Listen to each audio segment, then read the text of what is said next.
Nah, dan Lebanon duduk di meja perundingan di Washington malam ini saat pelanggaran gencatan senjata terbaru menimbulkan keraguan baru apakah diplomasi bisa berhasil. Alex Shoss melaporkan. Israel dan Lebanon akan memasuki putaran kedua pembicaraan di Washington malam ini dengan gencatan senjata selama 10 hari yang rapuh sudah berada di bawah tekanan. Pertemuan yang diselenggarakan oleh Amerika Serikat ini menandai keterlibatan langsung tingkat tertinggi antara kedua pihak dalam beberapa dekade terakhir. Namun pelanggaran berulang di lapangan sudah menimbulkan keraguan apakah diplomasi dapat berubah menjadi sesuatu yang lebih berkelanjutan.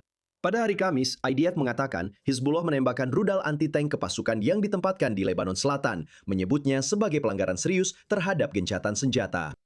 Jurnalis Lebanon Amal Khalil juga tewas dalam serangan Israel di Lebanon Selatan pada hari Rabu. Pada hari Selasa, Hizbullah menembakkan drone dan roket ke posisi-posisi Israel di Lebanon Selatan, serta ke komunitas-komunitas di utara Israel.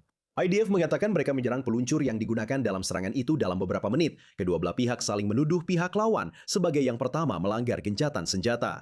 Masalah-masalah tersebut kini membayangi pertemuan malam ini di Washington. Beirut di pihaknya menginginkan perpanjangan gencatan senjata dan mendesak penarikan pasukan Israel, penghentian serangan, serta diakhirinya pembongkaran di Lebanon Selatan. Ketahuilah bahwa Presiden Lebanon Anda tahu bahwa Presiden Republik Lebanon telah menyerukan pembukaan negosiasi langsung dengan Israel, sebuah inisiatif yang sepenuhnya saya dukung atas nama kedaulatan negara Lebanon dalam mengambil keputusan terkait perang dan perdamaian. Israel mengatakan Hizbullah tetap menjadi hambatan utama dengan alasan bahwa perbatasan tidak dapat stabil selama kelompok tersebut tetap bersenjata dan aktif di selatan. Kami tidak memiliki perbedaan pendapat yang serius dengan Lebanon. Ada beberapa sengketa perbatasan kecil yang bisa diselesaikan.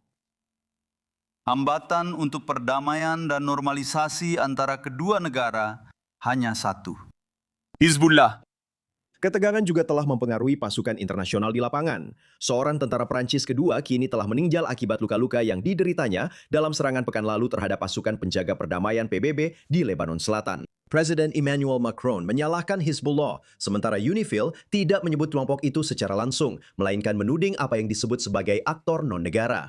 Dengan UNIFIL yang dijadwalkan akan pergi pada tahun 2027, PBB mengatakan bahwa mereka sudah bekerja untuk mempertahankan semacam kehadiran di Lebanon setelah misi tersebut berakhir.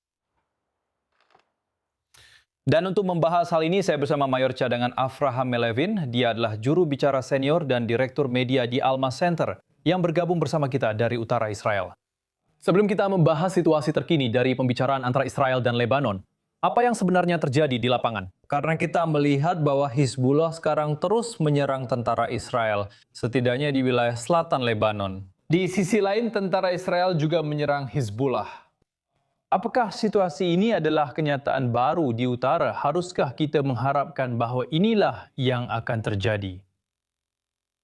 Saya sebenarnya percaya begitu. Saya pikir kita berada dalam situasi di mana kedua pihak yang sedang bernegosiasi, yaitu Lebanon dan Israel, menginginkan gencatan senjata. Dan faktanya, kita tidak membutuhkan gencatan senjata. Kita tidak sedang berperang. Masalahnya adalah pihak ketiga, Hizbullah, yang sedang berperang. Hizbullah terus menyerang selama hari kemerdekaan. Kami bahkan mendengar selama perayaan, kami mendengar serangan Hizbullah di sini di utara. Dan sekitar 1 jam yang lalu, saya benar-benar mendengar ledakan lagi. Saya masih belum tahu itu berasal dari Lebanon Selatan. Dan jelas, IDF langsung merespons, bereaksi segera, meskipun saya katakan dengan cara yang terbakas. Jadi, gencatan senjata masih bertahan, tetapi nyaris ambruk. Dan inilah keadaannya. Maksud saya, Anda menyebutkan keterbatasan yang dimiliki IDF saat ini karena diplomasi yang sedang berlangsung. Tapi apakah itu bisa menjadi keuntungan bagi Hizbullah sekarang? Mereka bisa menyerang dan mengetahui bahwa IDF tidak akan mengencarkan serangan, tidak akan melakukan serangan yang mereka takuti, seperti yang pernah kita lihat di masa lalu. Oh, saya benar-benar memperkirakan Hizbullah akan memanfaatkan situasi ini, mulai menyerang dari wilayah yang lebih utara. Karena di Lebanon Selatan, saya bisa tetap mempertahankan dan menjaga keleluasan operasi. Tapi kita tidak menyerang di Beirut.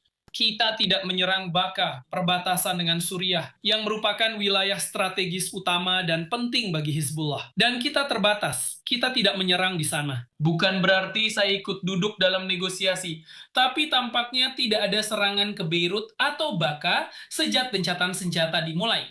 Dan saya pikir itu adalah keterbatasan yang saat ini harus kita jalani dan kita menahan tembakan. Dan itu mungkin akan berubah jika Hizbullah terus melanjutkan dan bisa dibilang melewati batas bukan hanya garis kuning, tapi juga dalam hal bagaimana kita melihat serangan-serangan Hizbullah yang sebenarnya tidak terlalu intensif. Jika mereka berlebihan, maka gencatan senjata akan sia-sia seperti gencatan senjata lainnya, dan kita kembali berperang. Dan saat kita berbicara sekarang, mungkin pembicaraan akan segera dimulai kapan saja di Washington. Apakah menurut Anda dalam situasi saat ini di mana pemerintah Lebanon, bukan hanya Hizbullah, pemerintah Lebanon juga menuntut Israel untuk mundur dari selatan Lebanon?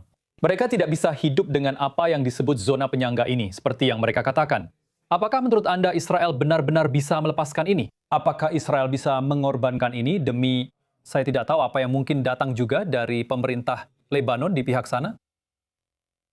Saya rasa Israel tidak akan kembali ke situasi seperti sebelum 7 Oktober. Saya rasa kita tidak melihat dalam setahun terakhir mitra sejati yang kita cari sejak akhir tahun 2024 pada dencakan senjata sebelumnya. Saya rasa kegagalan pemerintah Lebanon, kegagalan UNIFEN adalah yang membawa kita ke operasi saat ini.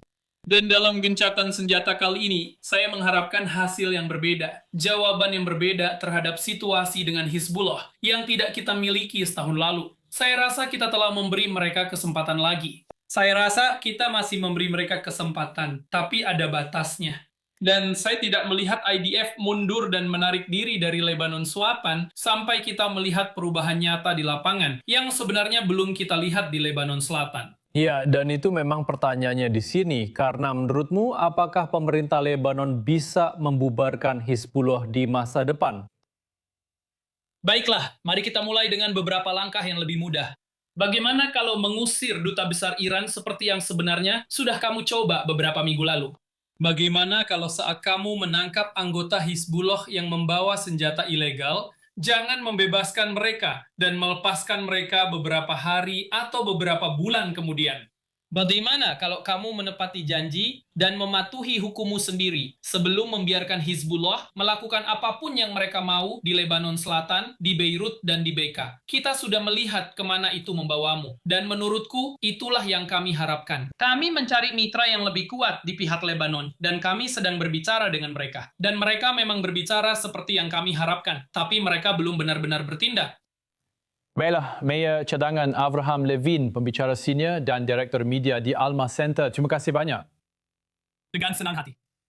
Dan sekarang di studio, saya bersama Vivian Berkovic, mantan Duta Besar Kanada untuk Israel dan juga analis keamanan kami, Yakov Lapin. Saya mulai dengan Anda.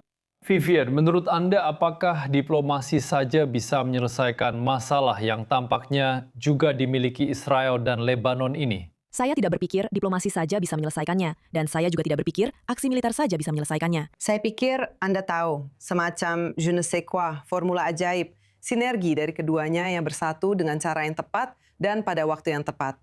Kita sudah melihat keduanya dicoba. Kita sudah melihat diplomasi saja yang dicoba.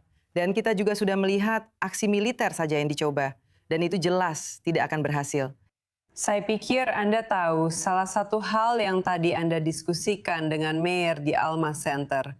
Yang masih terasa cukup membuat frustrasi dan sangat tidak jelas adalah kemampuan tentara dan pemerintah Lebanon untuk benar-benar melakukan apa yang sudah mereka janjikan. Anda tahu, lebih dari 1,5 tahun yang lalu dalam perjanjian gencatan senjata. Saya rasa saya akan menyerahkan pada Yakov soal kemampuan mereka di lapangan, tapi itu memang sangat rumit. Saya akan berasumsi bahwa mereka kurang memiliki kekuatan dan tekad untuk melakukannya. Dan kemudian tentu saja ada konsekuensi politik dan sosial, karena Hizbullah memiliki lebih banyak kekuatan di lapangan. Jadi pada akhirnya, meskipun kita mungkin ingin membatasi diskusi ini hari ini hanya pada Lebanon dan Israel, ini sebenarnya kembali lagi tentang Iran.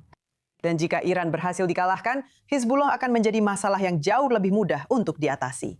Ya, dan kita akan membahas tentang Iran sebentar lagi, tapi pengaitan antara Lebanon dan Iran ini dianggap sebagai sebuah kemenangan dari sudut pandang Hizbullah. Apa yang sebenarnya bisa dilakukan Israel di meja perundingan di Washington untuk memisahkan kedua front tersebut, sehingga tampak seolah-olah Israel hanya mencari perdamaian dengan pemerintah Lebanon? Saya tidak yakin bahwa Israel bisa melakukan lebih banyak daripada yang sudah dilakukan. Saya rasa Israel sudah menyatakan niat dan tujuannya secara strategis dan dengan segala cara sangat jelas bahwa mereka menginginkan perdamaian. Israel akan melakukan bagiannya untuk memastikan perdamaian. Namun pemerintah Lebanon harus membuktikan komitmen yang telah mereka nyatakan terhadap tujuan itu. Jadi, jika pemerintah Lebanon tidak melakukan itu, atau tidak mampu, tidak bisa, atau tidak mau melakukan itu karena alasan apapun, dan Hizbullah yang menang, saya tidak tahu bagaimana Anda bisa benar-benar memisahkannya. Ya, Dan saya tidak yakin bahwa saya mengerti mengapa Israel mungkin ingin melakukannya. Tapi saya juga berpikir ada manfaat jika tidak dipisahkan, jika mereka tetap bersama-sama. iya, saya hanya perlu pendapat Anda soal ini karena kita harus pindah ke topik lain. Tapi bagaimana pendapat Anda tentang situasi saat ini di lapangan dengan Hizbullah yang terus menembakkan roket ke tentara Israel? Dan mungkin, saya tidak tahu, mungkin mereka juga akan menyerang komunitas Israel di utara. Sementara Israel entah bagaimana tidak bisa. Sebenarnya saat ini sementara mereka sedang duduk bersama pemerintah Lebanon di meja perundingan, terjadi serangan, Anda tahu, serangan udara yang sangat intens seperti yang pernah kita lihat sebelumnya. Mereka tidak melakukan serangan udara yang sangat intens di Beirut atau Lembah Beka. Mereka hampir setiap hari menyerang para operatif teroris Hizbullah di Lebanon Selatan yang diidentifikasi melanggar ketentuan gencatan senjata. Dan inilah yang coba dilakukan Hizbullah di sini. Pada dasarnya menciptakan situasi gerilya lokal di mana mereka mencoba menghukum Israel untuk apa? Karena mengambil alih Israel Selatan, maksud saya Lebanon Selatan, dari Hizbullah. Itulah yang terjadi. Dan itu adalah kerugian besar, itu adalah kerugian bersih bagi Hizbullah. Lebih dari 600.000 Syiah yang merupakan sistem tameng manusia dan negara bayangan yang dibangun oleh Iran dan Hizbullah, mereka tidak lagi berada di Lebanon Selatan. Desa-desa itu kosong. Itu adalah situasi yang dramatis.